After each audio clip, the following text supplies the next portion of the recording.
লাঙল দিয়ে আড়াআড়ি লাইন কাটা হচ্ছে ক্ষেতে, এরপর সেখানে পেঁয়াজ দিয়ে মাটি দিয়ে ঢেকে দেওয়া হচ্ছে। ফরিদপুরে চলছে পেঁয়াজ বীজ উৎপাদনের নানা কর্মযজ্ঞ। কেউ এরই মধ্যে জমিতে পেঁয়াজ রোপণ করেছেন, কেউ বা জমি তৈরি করছেন। খেতে কাজ করার জন্য শ্রমিক এসেছে অন্য জেলা থেকেও। তবে কৃষকদের দাবি, এবছর পেঁয়াজের দাম বেড়ে যাওয়ায় বীজ উৎপাদন খরচ বেশি পড়ছে।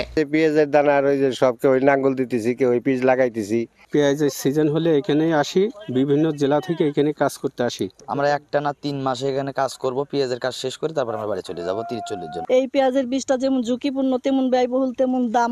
আমরা যদি এই ঝুঁকি মোকাবেলা করে আমরা যদি এই বীজটা হারভেস্ট করতে পারি, 30-35 টন আমি আশা করি। কৃষি বিভাগ বলছে, উৎপাদন বাড়াতে কৃষকদের সব ধরনের সাহায্য করা হচ্ছে। সুষম সার ডোজটা আমরা পরামর্শ দিয়ে থাকি এবং সার্বিকভাবে পেঁয়াজ বীজ উৎপাদনে যে সমস্ত পোকামাকড় এবং ছত্রাকের আক্রমণ হয়ে থাকে, এগুলা দমনের জন্য সময়ে সময়ে কী ধরনের ঔষধ প্রয়োগ করতে হবে সেগুলোর ব্যাপারে আমরা পরামর্শ দিয়ে থাকি। কৃষি বিভাগের তথ্য মতে এবছর 1820 হেক্টর জমিতে পেঁয়াজের বীজ উৎপাদনের লক্ষ্যমাত্রা ধরা হয়েছে 946 মেট্রিক টন, যার বাজার মূল্য প্রায় 500 কোটি টাকা।